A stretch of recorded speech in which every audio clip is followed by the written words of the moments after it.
ये सभी प्रमुख है, सब में समाजवादियों में ये तय करना बड़ा मुश्किल होता है कि कौन प्रमुख नहीं है। सभी प्रमुख है क्योंकि बाकी सब मुख्य धारा में बह गए, जो प्रमुख है वही बच गए।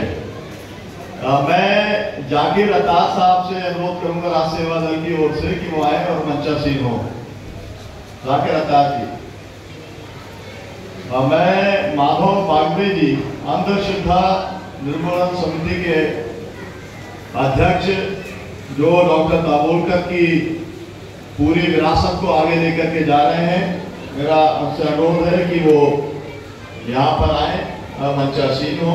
रामधीरन जी सर्व सेवा संघ के हमारे साथी आने वाले हैं 2 अक्टूबर से 26 नवंबर की, उनसे अनुरोध है कि वे मंच पर आसन ग्रहण करें।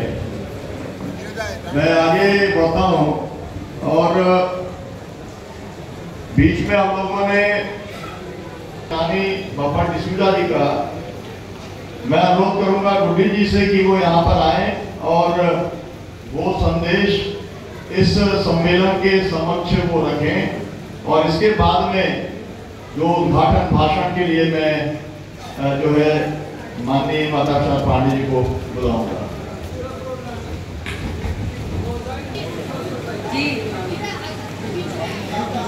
को मेरा जोरदार धन्यवाद। साथियों, बब्बन डिसूजा जी और डॉक्टर जीजी परीख दोनों ने एक ही संदेश लगभग अपने इसमें दिया है इस सम्मेलन के लिए।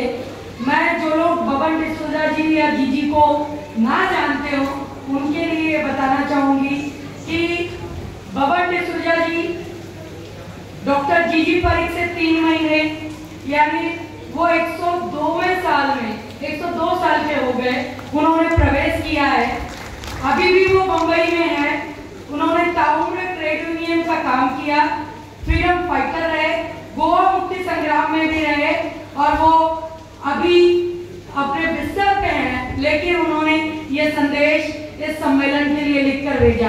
ठीक उसी तरीके से हम सबके साथी डॉक्टर जीजी परीख, वो भी इस सम्मेलन में आ नहीं पाए।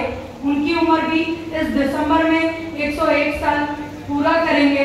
उन्होंने भी बिल्कुल आप सबकी एकजुटता के लिए एक संदेश भेजा है, तो मैं एक ही संदेश पढ़ती हूँ दोनों की भावनाओं को यहाँ रखते हुए।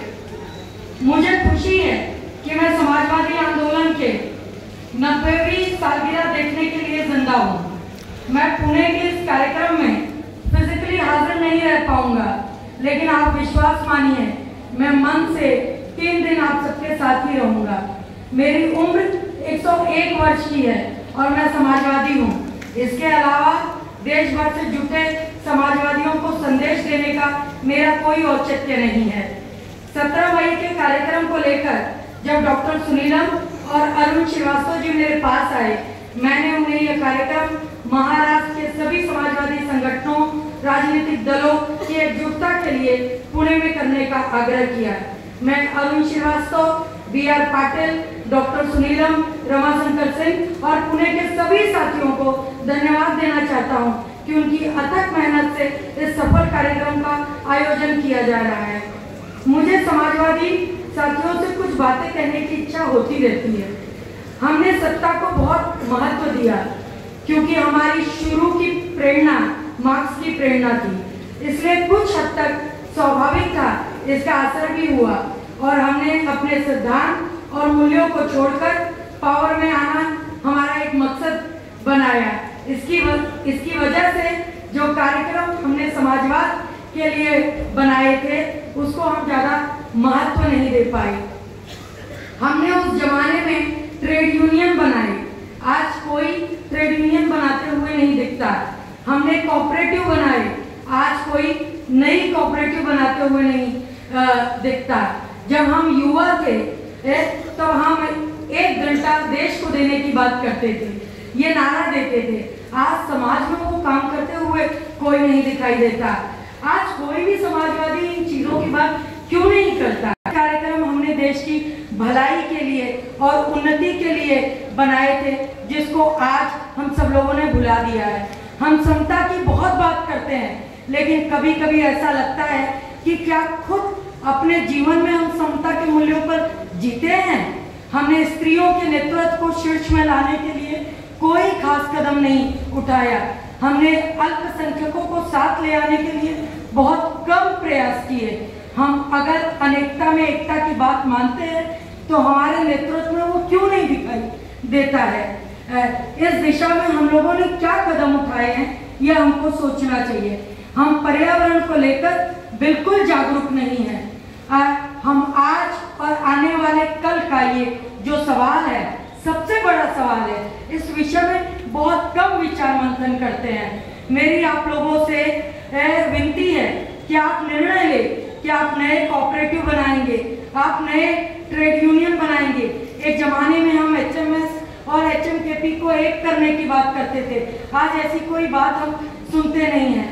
आप हर समाजवादी हर एक गांव, हर शहर में पर्यावरण को लेकर समूह बनाएगा ताकि वो अपने जीवन और समाज के लिए क्या कर सकते हैं उसके बारे में सोचे। हम रचना और संघर्ष, इन दोनों के अंदर समाजवादियों का सबसे बड़ा भाग होना चाहिए और बड़े पैमाने पर इसका काम करना चाहिए। हमको विनोबा से सीखना चाहिए, हमको गांधी से सीखना चाहिए। हर समाजवादी को अपनी आय का एक राशि समाजवाद के लिए खर्च करना चाहिए।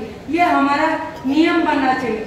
जब हम विकास की बात करते हैं तो हमको विकास की अवधारणा को, व्याख्या को खुद करनी चाहिए। इस संदर्भ में मैं इस मौके का फायदा लेते हुए हमारे बीच के साथी आनंद कुमार जी को उनके 75वें जन्मदिन की शुभेच्छा भी देना चाहता हूं। और मैं ये उम्मीद करता हूं कि 3 दिन के सम्मेलन में आप सभी साथी समाजवादी एकजुटता को और मजबूत करने के कार्यक्रम बनाएंगे। और मैं आप सबसे, मैं अपने सेहत के चलते इसमें नहीं आ पाया और आप मेरी शुभेच्छा को स्वीकार करें। शुभकामना, आपका जीजी पारिक। बहुत बहुत धन्यवाद साथी।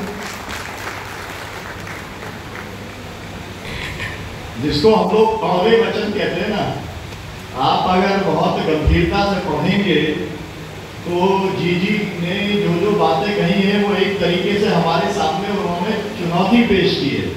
और चुनौती पेश करने वाले वो कोई विरोधी नहीं है, उन्होंने पूरा जीवन समाजवाद में लगाया, लेकिन उन्हें अभी की जो चुनौतियां लगती हैं वो उन्होंने हमारे सामने रेखांकित किया है। मानना हमें उनके ऊपर जरूर विचार करना चाहिए। अब मैं